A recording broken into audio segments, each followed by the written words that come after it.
അസ്സലാമു അലൈക്കും വറഹ്മത്തുള്ളാഹി വബറകാതുഹു.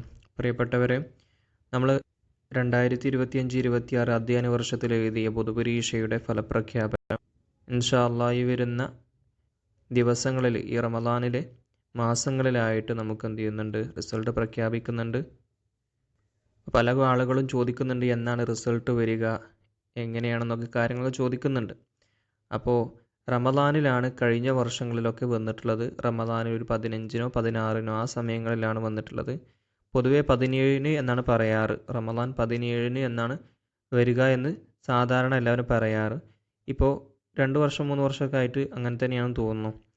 കുറച്ച് മുന്നേ ആയിട്ട് ഒരു 16-നോ അതല്ലെങ്കിൽ 15-നോ ഒക്കെ ആയിട്ട് നമുക്ക് പൊതുപരീക്ഷയുടെ റിസൾട്ട് പ്രഖ്യാപിക്കുന്നുണ്ട്. സാധാരണ ആ റമദാൻ 17-ന് ബദരീങ്ങൾ ആണ്ടിൻ്റെ ആ ദിവസത്തിലാണ് ഉണ്ടായിട്ടുള്ളത്, ഏതോ ഒരു ദിവസത്തിൽ. അത് ഏകദേശം 2 വർഷം മുന്നേ ആണോ 3 വർഷം മുന്നേ ആണോ സംശയമാണ്. ഫലപ്രഖ്യാപനം നടത്തുന്നത് സമസ്തയുടെ ഔദ്യോഗിക സൈറ്റായിട്ടുള്ള പബ്ലിക് എക്സാമിനേഷൻ റിസൾട്ട് 2025 എന്നുള്ള ഈ ഒരു ഭാഗത്താണ്. ഇത് 2025-ൻ്റെയാണ്. ഈ സ്ഥാനത്ത് 2026 എന്ന് നിങ്ങൾക്ക് കാണാൻ കഴിയും. അപ്പോൾ സൈറ്റ് അപ്ഡേറ്റ് ചെയ്യുമ്പോൾ ആ സമയത്ത് നമുക്ക് അതിൻ്റെ റിസൾട്ട് ഇവിടെ 2026 എന്നും മറ്റു കാര്യങ്ങളും ഇവിടെ കാണാൻ കഴിയും. ഇവിടെ നമുക്ക് കാണാം പലതരത്തിലുള്ള ഓപ്ഷൻസുകളുണ്ട്. പുതിയതായിട്ടുള്ള റിസൾട്ട് പ്രഖ്യാപിക്കാനും അതുപോലെ തന്നെ മദ്രസ റിസൾട്ട്, ഇപ്പോൾ 5ാം ക്ലാസ്സിലെ ആണെങ്കിൽ ഒന്നിച്ച് നമുക്ക് എന്ത് ചെയ്യാം, റിസൾട്ടുകൾ 5ലെ മുഴുവനായിട്ടുള്ള ആളുകളെ റിസൾട്ടുകളും, അതല്ലെങ്കിൽ 7ലെ, അതല്ലെങ്കിൽ 10, അല്ലെങ്കിൽ +2 ഇങ്ങനെയുള്ള മൊത്തത്തിലുള്ള റിസൾട്ട് കിട്ടാനാണ് നമ്മൾ ഈ ഓപ്ഷൻ ഉപയോഗിക്കുന്നത്. ഇതിലേക്ക് ചേഞ്ച് ചെയ്ത് ഇതിൽ ക്ലിക്ക് ചെയ്തുകൊണ്ടാണ് നമുക്ക് പിന്നീട് നമ്മൾക്ക് എന്ത് ചെയ്യേണ്ടത്, ഈ പറയുന്ന ഓപ്ഷനുകളൊക്കെ മാറ്റി കൊടുക്കേണ്ടത്. പിന്നെ അതുപോലെ മറ്റൊരു ഭാഗമാണ് റേഞ്ച് റിസൾട്ട്. നമുക്ക് റേഞ്ചിൽ വെച്ചുകൊണ്ട് ഏത് മദ്രസയിലെ വിദ്യാർത്ഥിക്കാണ് കൂടുതൽ മാർക്കുള്ളത്, ആർക്കാണ് ഫസ്റ്റ് ഉള്ളത്, ആർക്കാണ് ടോപ്പ് പ്ലസ് കൂടുതലുള്ളത്, ടോപ്പ് പ്ലസിൽ കൂടുതൽ മാർക്ക് ആർക്കാണെന്നൊക്കെ ഈ റേഞ്ച് റിസൾട്ടിൽ നമുക്ക് കാണാൻ കഴിയുക. അപ്പോൾ അതിനനുസരിച്ചായിരിക്കും റേഞ്ചിൽ ഏറ്റവും കൂടുതൽ മാർക്ക് വാങ്ങിയെന്നൊക്കെ പറഞ്ഞുകൊണ്ട് നിങ്ങൾക്കറിയാം സമ്മാനങ്ങളൊക്കെ കൊടുക്കാറുണ്ട്. അപ്പോൾ റേഞ്ചിൽ ഏറ്റവും കൂടുതൽ മാർക്ക് വാങ്ങിയവർ ആരൊക്കെയെന്ന് അറിയാനുള്ള റിസൾട്ടാണ് ഈ റേഞ്ച് റിസൾട്ട് എന്നുള്ള ഇതിൽ വരുന്നത്. അപ്പോൾ അത് കാര്യം ശ്രദ്ധിക്കുക. അപ്പോൾ നമുക്ക് ചെക്ക് ചെയ്യണമെങ്കിലൊക്കെ അതിൽ പോയിട്ട് ചെക്ക് ചെയ്താൽ മതി. റേഞ്ചിൻ്റെ എന്ത് ചെയ്യേണ്ടി വരും, രജിസ്റ്റർ നമ്പർ അവിടെ അടിച്ചു കൊടുത്താൽ മതി. അതുപോലെ തന്നെ മദ്രസയിലെ റിസൾട്ടാണ് ആവശ്യമെങ്കിൽ നമ്മളെ ക്ലാസ്സിലെ ഏറ്റവും കൂടുതൽ മാർക്ക് വാങ്ങിയ വിദ്യാർത്ഥി, അല്ലെങ്കിൽ ആർക്കൊക്കെ ടോപ്പ് പ്ലസ് ഉണ്ട്, ഡിസ്റ്റിങ്ഷൻ ഉണ്ട്, ഫസ്റ്റ് ക്ലാസ് ഉണ്ട്, ഇതൊക്കെ അറിയണമെങ്കിൽ ആ റിസൾട്ടിനായിട്ട് നമ്മൾ ഈ ഓപ്ഷനിലാണ് ആദ്യം ക്ലിക്ക് ചെയ്യേണ്ടത്. ക്ലിക്ക് ചെയ്ത് കഴിഞ്ഞാൽ ഇവിടെ എന്ത് ചെയ്യും, താഴത്ത് ഈ ഓപ്ഷനുകളൊക്കെ ഒന്ന് മാറും. അവിടെ സെലക്ട് ചെയ്യേണ്ട ഓപ്ഷനുകളൊക്കെ മാറും. ഇനി ഇങ്ങനെ ഒരാളെ റിസൾട്ട് മുഴുവനായും ചെക്ക് ചെയ്ത ശേഷം അടുത്ത ആളെ റിസൾട്ട് ചെക്ക് ചെയ്യണമെങ്കിൽ അതിനായിട്ടുള്ളതാണ് ചെക്ക് ന്യൂ റിസൾട്ട് എന്നുള്ളത്. അതൊക്കെ നമുക്കൊന്ന് വീഡിയോയിൽ നോക്കി പോകാം. താഴെ കാണുന്നതിൽ നമ്മൾ ഫസ്റ്റ് കാണുന്നത് സിലബസ് എന്ന് കാണാം. ആ ഭാഗത്ത് സാധാരണ നമ്മൾ ഹാദിയാണോ, അൽബിറാണോ, സ്കൂളാണോ, സ്കൂൾ പരീക്ഷ ഒന്നും ആയിട്ടില്ലല്ലോ, ജനറൽ പരീക്ഷയാണോ, ഇവിടെ ജനറലാണ് നമ്മൾ സെലക്ട് ചെയ്യേണ്ടത്. കാരണം നമ്മൾ ജനറൽ പരീക്ഷയാണ് എഴുതിയിട്ടുള്ളത്. സ്കൂളിലുള്ള വിദ്യാർത്ഥികൾക്ക് അതിലായിരിക്കും, സ്കൂൾ എന്നുള്ള ഓപ്ഷനിലായിരിക്കും ലഭിക്കുക കേട്ടോ. സ്കൂൾ മദ്രസ വിദ്യാർത്ഥികൾക്ക് അതിലാണ് ലഭിക്കുക. ഇനി സെലക്ട് ക്ലാസ്, ഇവിടെ 5, 7, 10, +2 എന്നിങ്ങനെ കാണാം. ഇതിൽ നിങ്ങളെ ക്ലാസ് മാത്രം സെലക്ട് ചെയ്യുക. ശേഷം നിങ്ങൾക്ക് ഇവിടെ രജിസ്റ്റർ നമ്പർ എന്നുള്ളൊരു ഓപ്ഷൻ കാണും. ഇവിടെ നിങ്ങൾ ചെയ്യേണ്ടത് നിങ്ങളുടെ ആൾ ടിക്കറ്റിലുള്ള രജിസ്റ്റർ നമ്പറാണ് ഇവിടെ ടൈപ്പ് ചെയ്ത് കൊടുക്കേണ്ടത്. പല ആളുകളും ആൾ ടിക്കറ്റൊക്കെ ചീന്തി കളഞ്ഞിട്ടുണ്ടാകും. അതിലുള്ള രജിസ്റ്റർ നമ്പറാണ് ഇവിടെ കൊടുക്കേണ്ടത്. അത് ചിലപ്പോൾ നിങ്ങൾ ക്ലാസ് ഉസ്താദിനോട് ചോദിച്ചാൽ തന്നെ അതിൻ്റെ റേഞ്ച് റിസൾട്ട് ഇതിൻ്റെ രജിസ്റ്റർ നമ്പർ എന്ത് ചെയ്യും നിങ്ങൾക്ക് വിട്ടു തരും. സൈറ്റിൽ നിന്ന് എടുക്കാനുള്ളേ ഉള്ളൂ. മദ്രസ സൈറ്റിൽ നിന്ന് എന്ത് ചെയ്യും, ഓരോ വിദ്യാർത്ഥിയുടെയും രജിസ്റ്റർ നമ്പർ ഡൗൺലോഡ് ചെയ്യാൻ കഴിയും. ജസ്റ്റ് ഞാനിവിടെ വെറുതെ ഒരു നമ്പർ കൊടുക്കുകയാണ്. റിസൾട്ട് വരുമെന്ന് അറിയില്ല. ഓക്കെ, ഒരു റിസൾട്ട് വന്നിട്ടുണ്ട്. ഇപ്പോൾ ഇതുപോലെ എന്ത് ചെയ്യും, നിങ്ങളുടെ രജിസ്റ്റർ നമ്പർ അവിടെ കൊടുത്തു കഴിഞ്ഞാൽ ഇവിടെ ഇതുപോലെയാണ് വരിക. ഇവിടെ കാണാം ഈ കുട്ടിക്ക്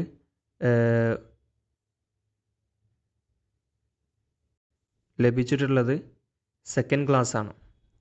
അപ്പോൾ സെക്കൻഡ് ക്ലാസ് എന്തുകൊണ്ടാണ് സെക്കൻഡ് ക്ലാസ് ലഭിച്ചത്? കാരണം ഇവിടെ ഏറ്റവും കുറഞ്ഞതുള്ളത് 50 മാർക്കാണ്. 50 മാർക്കൊക്കെ സെക്കൻഡ് ക്ലാസ്സിലാണ് വരിക. അതുകൊണ്ടാണ് ഈ കുട്ടിക്ക് സെക്കൻഡ് ക്ലാസ് കിട്ടിയത്. ഇനിയിപ്പോൾ ഇവിടെ ടോപ്പ് പ്ലസിൻ്റെ മാർക്ക് ഉണ്ടെന്ന് കരുതുക.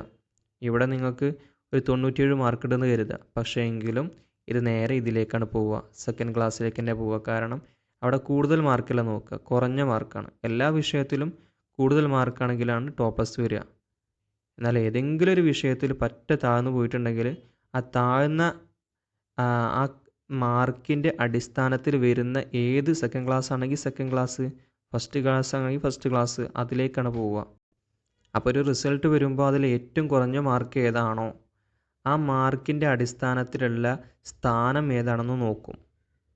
ഇതിനു മുമ്പ് ഞാൻ വിട്ടിട്ടുണ്ട് എങ്ങനെയാണ് ഈ ടോപ്പ് പ്ലസും അതുപോലെ ഡിസ്റ്റിങ്ഷനും സെക്കൻഡ് ക്ലാസ്സും തേർഡ് ക്ലാസ്സും ഒക്കെ അതിൻ്റെ മാർക്ക് എങ്ങനെയാണ് നോക്കുക എന്നുള്ളൊരു വിശദമായിട്ടുള്ളൊരു വീഡിയോ ഇതിനു മുമ്പ് ചെയ്തിട്ടുണ്ട്. അതൊന്ന് പോയി കണ്ടാൽ മതി, ക്ലിയർ ആയി കിട്ടും. പിന്നെ അതുപോലെ തന്നെ എല്ലാ വിഷയത്തിലും ടോപ്പ് പ്ലസ് ഉണ്ടെന്ന് കരുതുക. എല്ലാ വിഷയത്തിലും ടോപ്പ് പ്ലസിൻ്റെ മാർക്ക് ഉണ്ട് മുഴുവത്തിലും. പക്ഷേ ഹിഫ്ളിൽ മാത്രം എന്താണ് കുറഞ്ഞിക്കണു എന്നുണ്ടെങ്കിൽ അവിടെ ചിലപ്പോൾ റീവാലുവേഷന് കൊടുത്താൽ ആ കുട്ടിക്ക് എന്ത് ചെയ്യും, കൂട്ടിക്കിട്ടാൻ സാധ്യത ഉണ്ടാകും കേട്ടോ. കാരണം ഖുർആൻ ഓതുന്ന അല്ലെങ്കിൽ ലിസാൻ ഖുർആൻ നന്നായിട്ട് മാർക്ക് ഉണ്ടെങ്കിൽ ആ കുട്ടിക്ക് ഖുർആൻ നന്നായിട്ട് ഓതാനും അറിയുമെന്നുള്ളതാണ് അതിൻ്റെ ഒരു അടിസ്ഥാനം. അപ്പോൾ അതുകൊണ്ട് ചിലപ്പോൾ എന്ത് ചെയ്യും, ഇതുപോലെ ഖുർആൻ മാർക്ക് കുറഞ്ഞിട്ടുണ്ടെങ്കിൽ അവർക്ക് എന്ത് ചെയ്യുക, ടോപ്പ് പ്ലസ് പ്രതീക്ഷിക്കുക. അതല്ലെങ്കിൽ അവർക്ക് എത്രയാണോ ഖുർആനിൽ ഹിഫ്ളിലും കൂട്ടുന്നത് അതിൻ്റെ സ്ഥാനത്ത് എത്രയാണോ വരുന്നത്, ഇപ്പോൾ ടോപ്പ് പ്ലസിൻ്റെ മാർക്ക് തന്നെ ലഭിച്ചാൽ അത് ടോപ്പ് പ്ലസ് ആയിട്ട് തന്നെ മാറും. ഇനി ഡിസ്റ്റിങ്ഷൻ്റെ സ്ഥാനത്തുള്ള മാർക്കാണ് ഖുർആൻ ലഭിച്ചതെങ്കിൽ ഡിസ്റ്റിങ്ഷൻ ആവും. സത്യത്തിൽ പറഞ്ഞാൽ ഏത് റിസൾട്ട് വന്നാലും അതിൽ ഏറ്റവും കുറഞ്ഞ മാർക്ക് ഏതാണോ എന്ന് നോക്കുക. ആ മാർക്ക് കുറഞ്ഞതിൻ്റെ സ്ഥാനത്ത് വരുന്നത് ആ കുട്ടിക്ക് മൊത്തത്തിൽ ലഭിക്കുന്ന സ്ഥാനം. ഇനി ഇതുപോലെ റിസൾട്ട് കിട്ടിക്കഴിഞ്ഞാൽ ഇവിടെ ഡൗൺലോഡ് ചെയ്യാനുള്ള ഓപ്ഷൻ ഉണ്ട്. നിങ്ങൾക്ക് ഈ റിസൾട്ട് ഡൗൺലോഡ് ചെയ്യാം, അതല്ലെങ്കിൽ പ്രിൻ്റ് എടുക്കണമെങ്കിൽ അങ്ങനെയും ചെയ്യാം. അങ്ങനെ 2 ഓപ്ഷൻസുകളുണ്ട്. ഇനി അതുപോലെ നമ്മൾ മുമ്പ് പറഞ്ഞിട്ടുണ്ടായിരുന്നു, മുകളിലായിട്ട് നമ്മളൊരു ഓപ്ഷൻ കണ്ടു.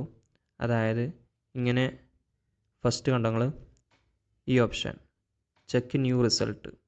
ഇതുപോലെ ഒരു കുട്ടീൻ്റെ ചെക്ക് ചെയ്ത ശേഷം നമ്മൾ റിസൾട്ട് കാണുകയും ശേഷം അടുത്ത കുട്ടിയുടെ ചെക്ക് ചെയ്യണമെങ്കിൽ നമ്മൾ നേരെ ഇതിലാണ് ക്ലിക്ക് ചെയ്യേണ്ടത്. ഈ കാണുന്ന ഇതിലാണ് ക്ലിക്ക് ചെയ്ത് കൊടുക്കേണ്ടത്. അതിന് വേണ്ടിയിട്ടാണ് ചെക്ക് ന്യൂ റിസൾട്ട് എന്നുള്ള ഈ ഓപ്ഷൻ കൊടുത്തിട്ടുള്ളത്. അപ്പോൾ നമുക്കതിൽ ക്ലിക്ക് ചെയ്ത് കഴിഞ്ഞാൽ അറിയാം ആദ്യം എന്ത് ചെയ്തു, പുതിയ കുട്ടിയുടെ റിസൾട്ടിന് വേണ്ടിയിട്ടുള്ള ഓപ്ഷൻസുകളാണ് വന്നത്. ഇനി ഇത് റേഞ്ച് റിസൾട്ട് മദ്രസ റിസൾട്ടൊക്കെ ആണെങ്കിൽ അവിടെ വ്യത്യാസം വരും കേട്ടോ. മദ്രസ റിസൾട്ട് ആണെങ്കിൽ അവിടെ ടൈപ്പ് ഓഫ് എക്സാം എന്ന് കാണാം. അതായത് ജനറൽ ആണെങ്കിൽ ജനറൽ, സ്കൂൾ ആണെങ്കിൽ സ്കൂൾ കൊടുക്കുക. ഇവിടെ ജനറലാണ് ഞാൻ കൊടുക്കുന്നത്.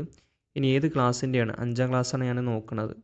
ഇനി ഇവിടെ ആ കുട്ടിയുടെ മദ്രസയുടെ രജിസ്റ്റർ നമ്പർ നിങ്ങൾക്ക് ഇവിടെ നിന്ന് ക്ലിക്ക് ചെയ്ത് കൊടുക്കുക. സദർസ്ഥാനോടോ അല്ലെങ്കിൽ ക്ലാസ് ഉസ്താനോടോ ചോദിച്ചാൽ മതി. ഇവിടെ ഒരു ഞാൻ നമ്പർ കൊടുക്കുന്നുണ്ട്, അവിടെ സബ്മിറ്റും കൊടുത്തു. ഇവിടെ ഇപ്പോൾ കണ്ടോ, ഇവിടെ റിസൾട്ട് വന്നിട്ടുണ്ട്.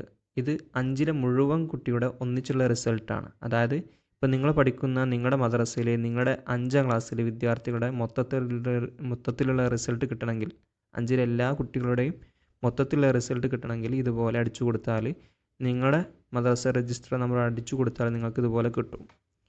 അപ്പോൾ ഓരോ കുട്ടിയുടെയും എത്ര ഫസ്റ്റ് ക്ലാസ്സാണ്, സെക്കൻഡ് ക്ലാസ്സാണ്, തേർഡ് ക്ലാസ്സാണ്, ഡിസ്റ്റിങ്ഷൻ ഉണ്ട്, ഫസ്റ്റ് ക്ലാസ് ഉണ്ട്, ടോപ്പ് പ്ലസ് ഉണ്ടോ എന്നൊക്കെ ഇവിടുന്ന് നമുക്കൊന്ന് കാണാൻ കഴിയും. അതിന് പുറമെ തന്നെ താഴെ കറക്റ്റായിട്ട് കൊടുത്തിട്ടുണ്ട്. ടോപ്പ് പ്ലസ് എത്ര പേർക്കാണ്, ഡിസ്റ്റിങ്ഷൻ 4 പേർക്കുണ്ട് ഇവിടെ കണ്ടോ. ഫസ്റ്റ് ക്ലാസ് 5, സെക്കൻഡ് 1 ഉണ്ട്, തേർഡ് 1 ഉണ്ട്, ഫെയിൽഡ് ഒന്നുമില്ല. ഇതൊക്കെ ഇവിടെ തന്നെ കാണാൻ കഴിയും. അതേപോലെ പിന്നീടുള്ളതാണ് റേഞ്ച് റിസൾട്ട്. ഇതുപോലെ റേഞ്ച് റിസൾട്ട് എന്നുള്ള ക്ലിക്ക് ചെയ്ത് കഴിഞ്ഞാൽ ഇവിടെ നമുക്ക് ഇതുപോലെ തന്നെ ടൈപ്പ് ഓഫ് എക്സാം എന്ന് കാണാം. അവിടെ ജനറലാണ് നമ്മൾ പരീക്ഷ എഴുതിയത്, അതുകൊണ്ട് ജനറൽ എന്ന് തന്നെ സെലക്ട് ചെയ്യുക. ശേഷം സെക്കൻഡ് ക്ലാസ്സിൽ നമുക്ക് 7 കൊടുക്കാം. 7ാം ക്ലാസ്സിൻ്റെ എനിക്ക് അറിയേണ്ടത് എൻ്റെ ഈ ഞാൻ പഠിക്കുന്ന മദ്രസയുടെ അതിർത്തി, അതായത് റേഞ്ചിൽ വെച്ചുകൊണ്ട് 7ൽ ആർക്കാണ് കൂടുതൽ മാർക്കുള്ളത്, അതുപോലെ എത്ര ടോപ്പ് പ്ലസ് ഉണ്ട് എന്നൊക്കെ അറിയണമെന്നുണ്ടെങ്കിൽ ഇവിടെ റേഞ്ചിൻ്റെ നമ്പർ എന്ത് ചെയ്യുക, ടൈപ്പ് ചെയ്ത് കൊടുക്കുക. ഞാനൊരു വെറുതെ ഒരു നമ്പർ ടൈപ്പ് ചെയ്ത് കൊടുക്കുകയാണ്. ഇപ്പോൾ മൊത്തത്തിൽ ഞാൻ ഇവിടെ കിട്ടിയിട്ടുള്ളത് ഇവിടെ കണ്ടോ, മൊത്തത്തിൽ ആ റേഞ്ചിൽ വന്ന 7ലെ എല്ലാ വിദ്യാർത്ഥികളുടെയും റിസൾട്ട് മൊത്തത്തിലാണ് കിട്ടിയിട്ടുള്ളത്. ഇവിടെ നോക്കിയിട്ട് എന്ത് ചെയ്യുക, ഓരോരുത്തർക്കും എത്ര ഫസ്റ്റ് ക്ലാസ് ഉണ്ട്, സെക്കൻഡ് ക്ലാസ് ഉണ്ട് എന്നൊക്കെ ഇവിടുന്ന് സൈഡിൽ വേണമെങ്കിൽ നോക്കി കാണാം. അതല്ലെങ്കിൽ മൊത്തത്തിൽ താഴെ നോക്കി കാണാം. ടോപ്പ് പ്ലസ് 13 ഉണ്ട്, ഡിസ്റ്റിങ്ഷൻ 87 ഉണ്ട്. ഇങ്ങനെ ഓരോന്നും കറക്റ്റായിട്ട് ഇവിടുന്ന് തന്നെ എനിക്ക് കാണാൻ കഴിയും. ഇതാണ് റേഞ്ച് റിസൾട്ടിൻ്റെ ഒരു പ്രത്യേകത. അപ്പോൾ നമുക്ക് റേഞ്ചിൽ ആർക്കൊക്കെ ഫസ്റ്റ് സെക്കൻഡ് എന്നൊക്കെ നോക്കിയിട്ട് ഇതിൽ നിന്ന് തന്നെ മനസ്സിലാക്കിയെടുക്കുക. പിന്നെ ഇവിടെ കാണാൻ ടോട്ടലായിട്ടുള്ള മാർക്ക് ഇവിടെ തന്നെ കൊടുത്തിട്ടുണ്ട്. അതായത് ടോട്ടൽ മാർക്ക് എന്നുണ്ടോ, ഇതിന് നേരെ വരുന്ന ഓരോ കുട്ടിക്കും കിട്ടിയ ടോട്ടലാണ്. അപ്പോൾ ടോപ്പ് പ്ലസ്സിൽ തന്നെ ചിലപ്പോൾ ഏറ്റക്കുറച്ചിലുകളുണ്ടാവും. 97 കിട്ടിയവരുണ്ടാവും, 98 കിട്ടിയുണ്ടാവും. ചിലപ്പോൾ എല്ലാ വിഷയത്തിലും 100 കിട്ടിയവരുണ്ടാവും. എല്ലാ വിഷയത്തിലും 100 കിട്ടുക എന്ന് പറഞ്ഞാൽ അതവരാണ് ഏറ്റവും മികച്ചത്. ടോപ്പ് പ്ലസ്സിൽ വെച്ചിട്ട് ഏറ്റവും മികച്ചത്. ടോപ്പ് പ്ലസ് പല കുട്ടികൾക്ക് കിട്ടിയിട്ടുണ്ടെങ്കിലും അതിലും വെച്ച് ഏറ്റവും ഫുള്ള് മാർക്ക് കിട്ടിയ വിദ്യാർത്ഥികളായിരിക്കും അവർ.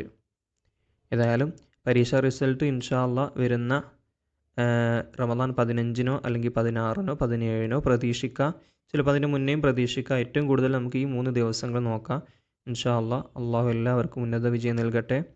എല്ലാവരും കഷ്ടപ്പെട്ടും അർഹിച്ചതുമായ പല സ്ഥാനങ്ങളുണ്ടാവും. അള്ളാഹു എല്ലാവർക്കും അർഹമായ സ്ഥാനം നൽകി അനുഗ്രഹിക്കുമാറാകട്ടെ. അസ്സലാമു അലൈക്കും വറഹ്മത്തുള്ളാഹി വബറകാതുഹു.